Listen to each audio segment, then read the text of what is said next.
Hey guys, welcome to Tooling with Newman.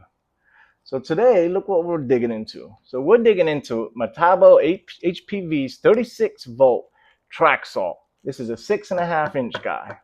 So this is how it comes packaged in this nice, beautiful, heavy-duty case with a carry handle.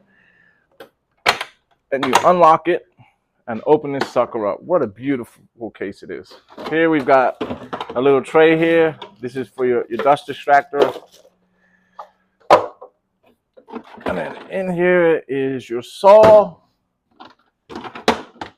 You've got a battery charger, and you've got a battery inside there. Here she is, the Metabo HPT 36-volt cordless 6.5-inch track saw, part number C3606DPA. So this guy is a beautifully made piece of equipment. It's only 9.7 pounds, so pretty light in my hand. It has a beveling of 1 degrees all the way up to 46 degrees. Has a cup depth of 2.5 inches, so it goes pretty deep into things, which is awesome. And now let's get into this thing.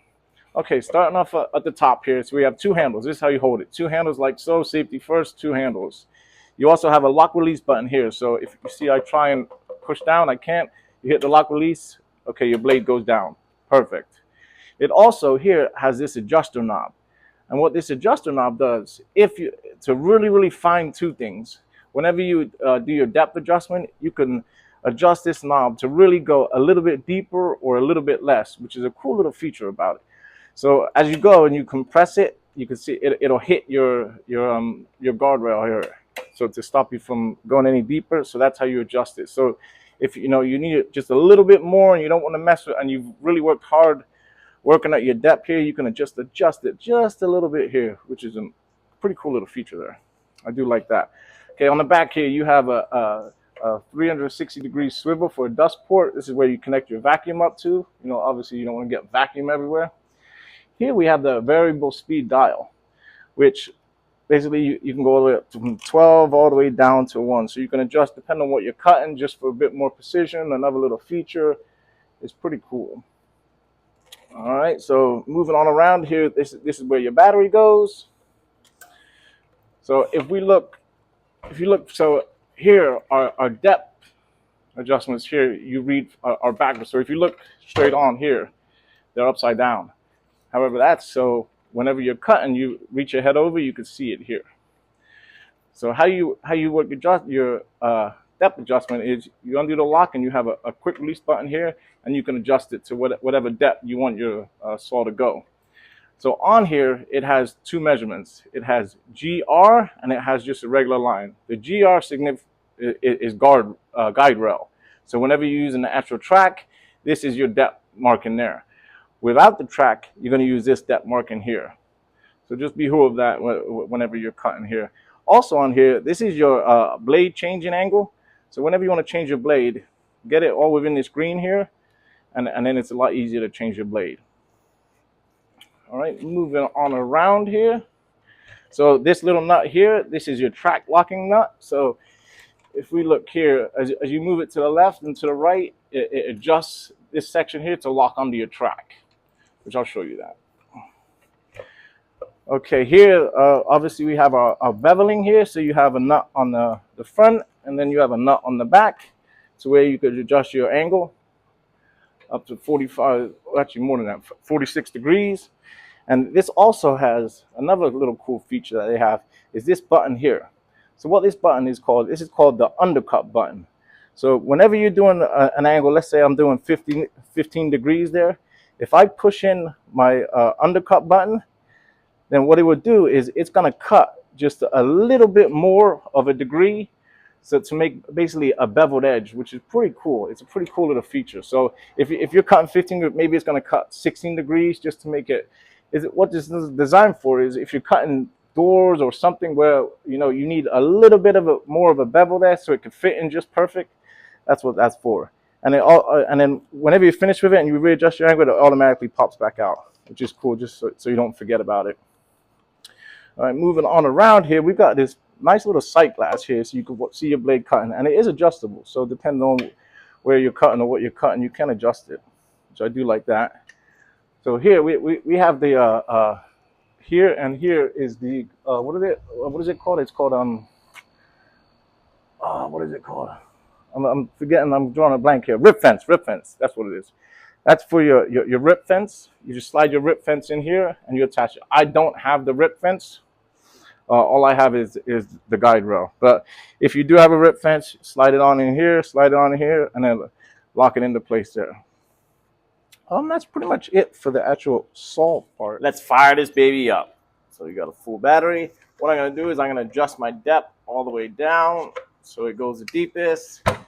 We are gonna connect our battery, and let's put a full RPMs or revolutions. I'll take my quick release clip like so you can lower your saw, and I'm just gonna do it so you guys can see and hear it. So there, that's how I do it. See that? Trying to get it in the camera there. There you go. You click out your quick release, down goes your saw.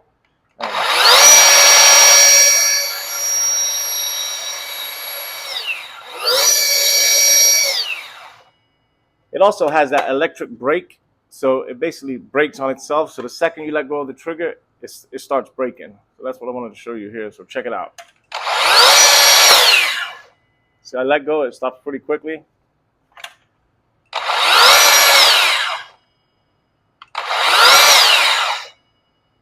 See that? That's pretty cool.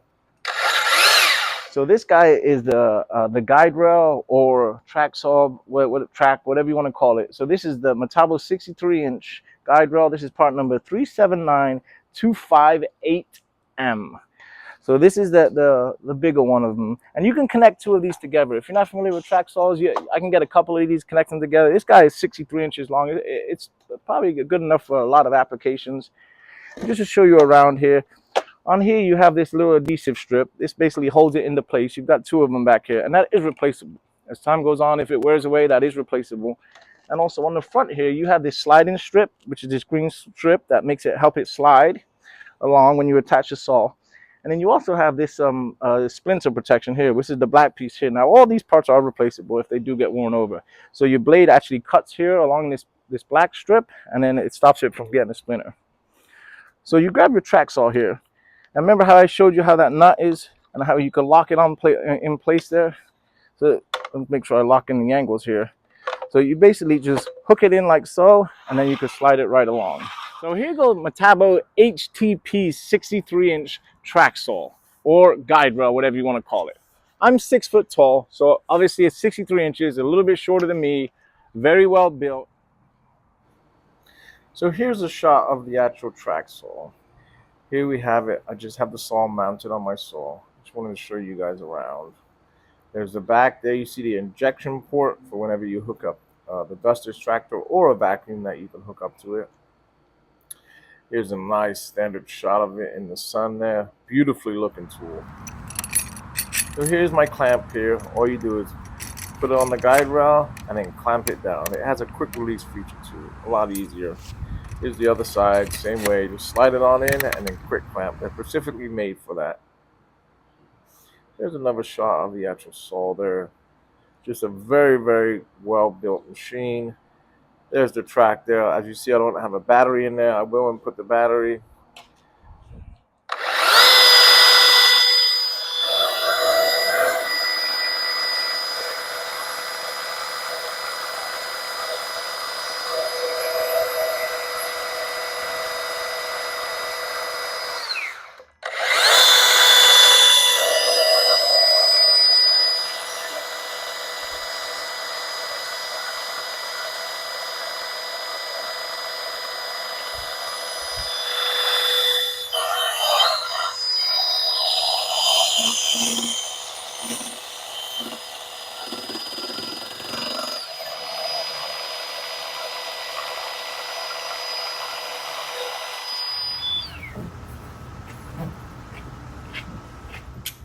Well, guys, that pretty much sums up my review. There was a couple things I wanted to touch base on that I didn't talk about in the video. One is the battery that it came with.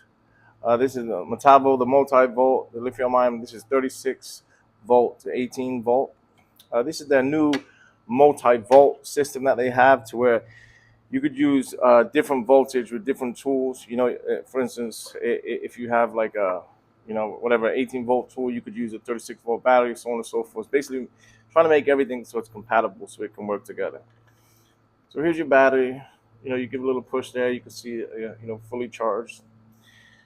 And then just to go over a little bit about Metabo, a lot of people aren't too familiar with Metabo, which I find extremely weird how they're not as popular over here. They are sold at Lowe's. I don't know whether Lowe's has the rights to them or what it is. I have no idea. But Metabo are awesome, man. Awesome. A really, really well-made tool. They were, give them a little bit of a history. They, I think they're German. They were made in Germany. And then there was another company like Hikochi, whatever it is. It's basically the same company. Hikochi is Japanese, Metabo was German. They combined it. They're pretty much the same, except one's for like the U.S. market, and then one's for like the Asian market. So that's just to give you a bit of history. They're starting to make waves here now, I believe. And I tell you, I have this, and I have that triple hammer, which is the impact, and I am absolutely impressed with Metabo. Phenomenal. You guys got, if you're in the market for one of them, or you're thinking about getting a Metabo tool, dude, I highly recommend it. Get it. All right, so here it also comes with this charger.